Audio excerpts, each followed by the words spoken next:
It was the end of a busy day. The engines had been working hard.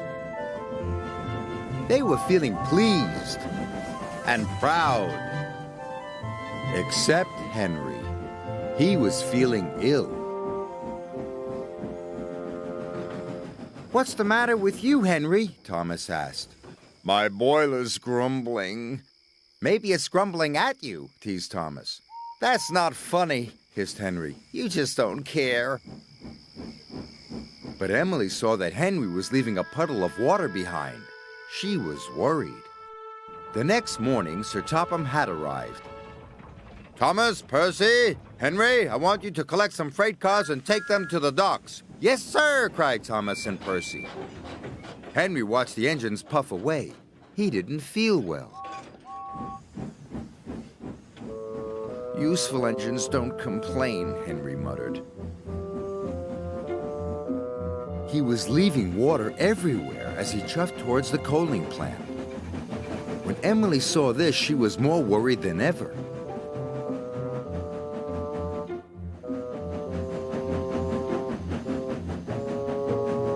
Then Thomas and Percy overtook Henry. "Hurry up, Henry!" Percy tooted. "I can't go any faster," Henry chuffed miserably. "You're just being lazy," teased Thomas. By the time Thomas and Percy reached the coaling plant, they had a naughty plan. "Please, sir," said Thomas, "Henry wants to take more freight cars." "He is bigger," added Percy. The yard manager agreed. Meanwhile, Emily was talking to Sir Topham Hatt. "I'm worried about Henry." Perhaps his tubes are leaking," replied Sir Topham Hatt. "You'd better check."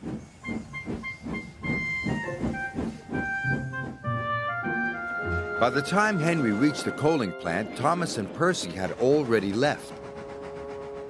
"Why did Thomas and Percy leave me so many freight cars?" moaned Henry. "They know I'm not feeling well." "We'll still have to take them," said his driver. Henry chuffed and puffed and pulled his long line of freight cars.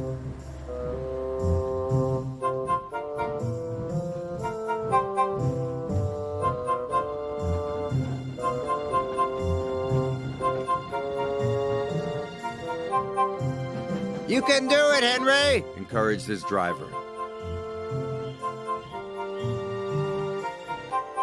But it was no use. Henry ground to a halt. Just then, Emily arrived. "Are you all right, Henry?" "No," moaned Henry. "I'm stuck." Henry's firemen uncoupled the heavy freight cars. Emily changed tracks and then hooked up to Henry. "Oh, thank you, Emily," wished Henry.